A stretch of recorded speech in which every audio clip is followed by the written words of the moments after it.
सभी छात्राओं का आभार, अभिनंदन।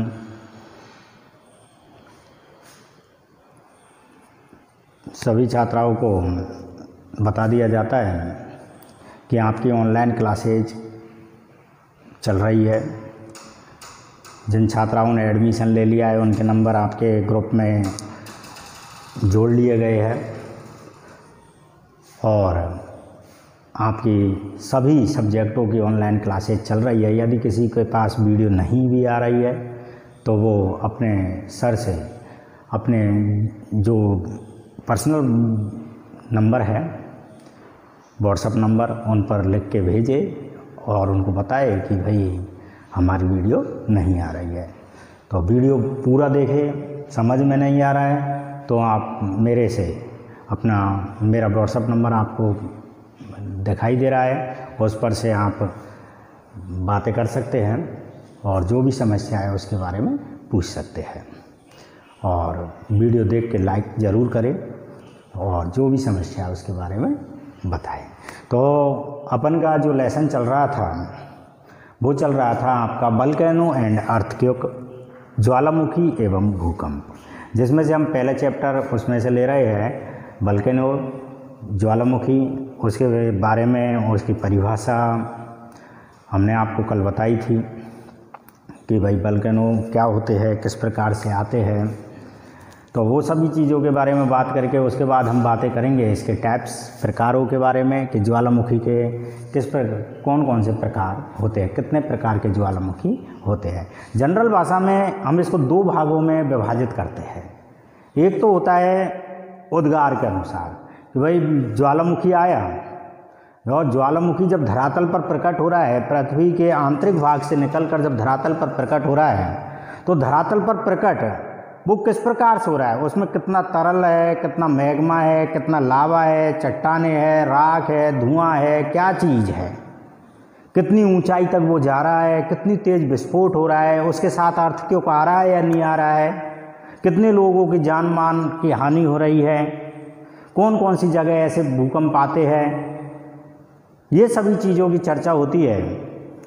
एक तो ये है, एक होता है आपका भूकंप की ज्वालामुखी कि ये आता कब है, मतलब समय के अनुसार इसका वर्गीकरण किया जाता है कि भाई कितने समय बाद आता है, कब आता है, कौन सी जगह आता है, क्यों आता है।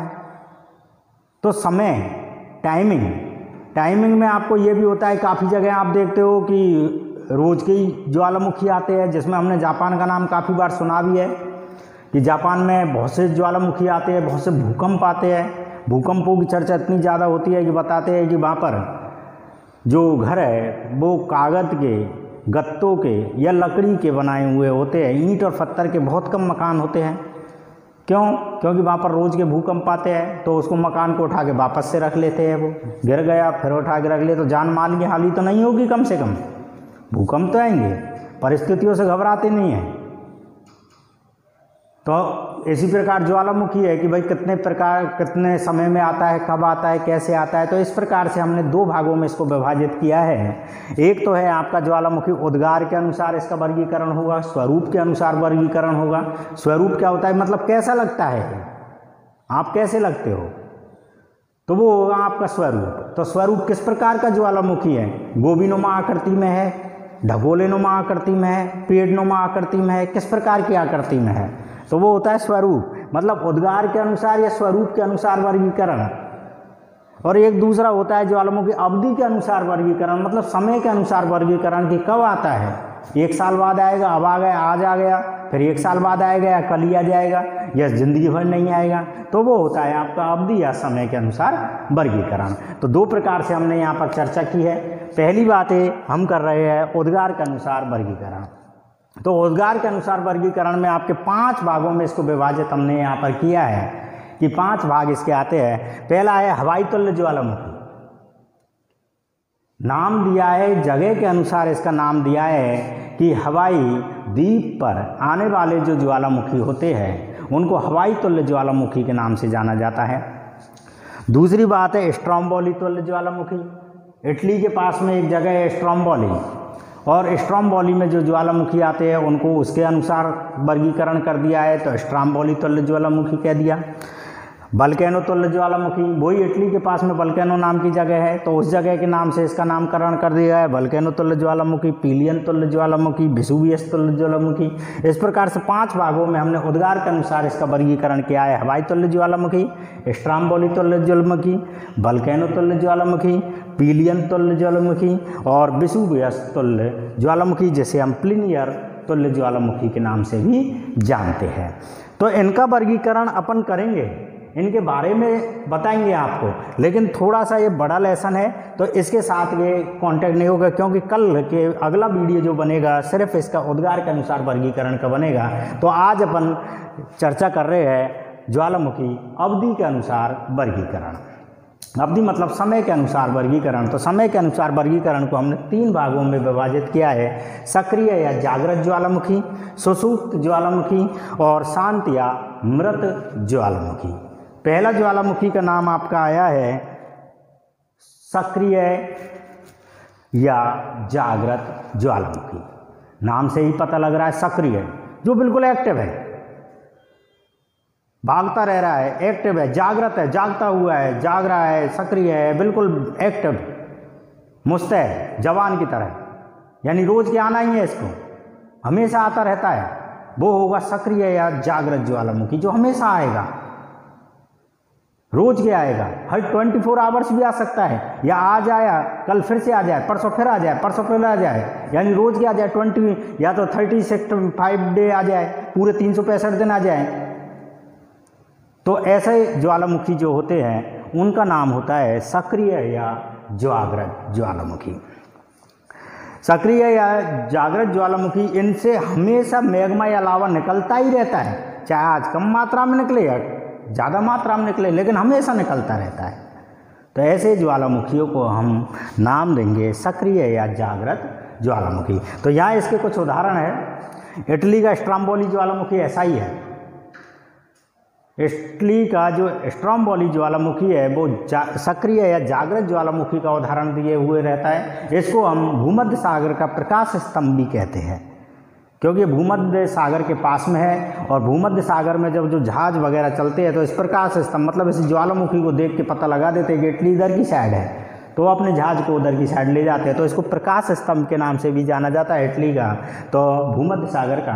तो एक उदाहरण आपका स्ट्रोम्बोली ज्वालामुखी इटली का आ जाता है। दूसरा है पिनातोबो ज्वालामुखी। पिनातोबो ज्वालामुखी फिलीपींस में है। फिलीपींस का ज्वालामुखी जो सक्रिय या जागृत ज्वालामुखी के नाम से जाना जाएगा। अगला है जो आपका उदाहरण इसमें लिया गया है मोना लावा का ज्वालामुखी, हवाई द्वीप ज्वालामुखी।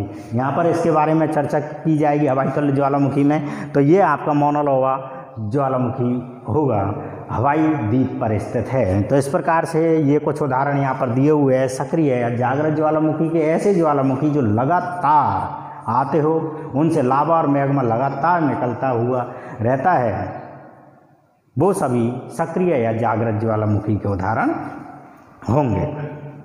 यदि इनकी संख्या भी देखी जाए, वर्तमान में इन ज्वालामुखियों की संख्या 500 से भी अधिक है। पूरे विश्व में ऐसे ज्वालामुखी जो सक्रिय या जागृत अवस्था में, वो 500 से अधिक है। तो ये आपके कुछ उदाहरणों के साथ ये खत्म होता है। अगला है सुषुप्त ज्वालामुखी। सुषुप्त एक ऐसी अवस्था होती है जो ना जागता है ना सोता है। हमारे देसी भाषा में उसे बोलते हैं ओंगा नींदा, अद्र-निंदा। मतलब जो जैसे चाइनीज लोग होते हैं ना, आँखें आधी आँख खुल रही है, आधी बंद हो रही है, और इस प्रकार से रहते हैं बिल्कुल अलग टाइप से।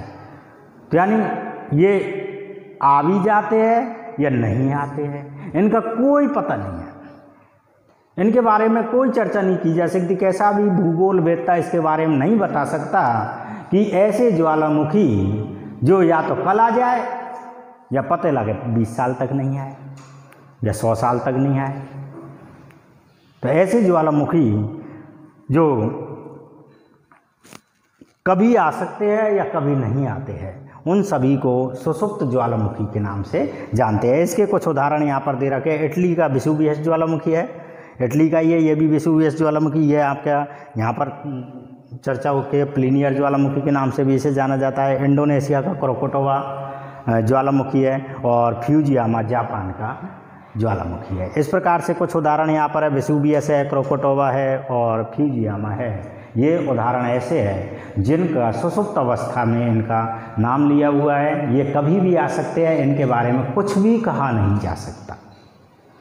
तीसरा है आपका शांत या मृत ज्वालामुखी।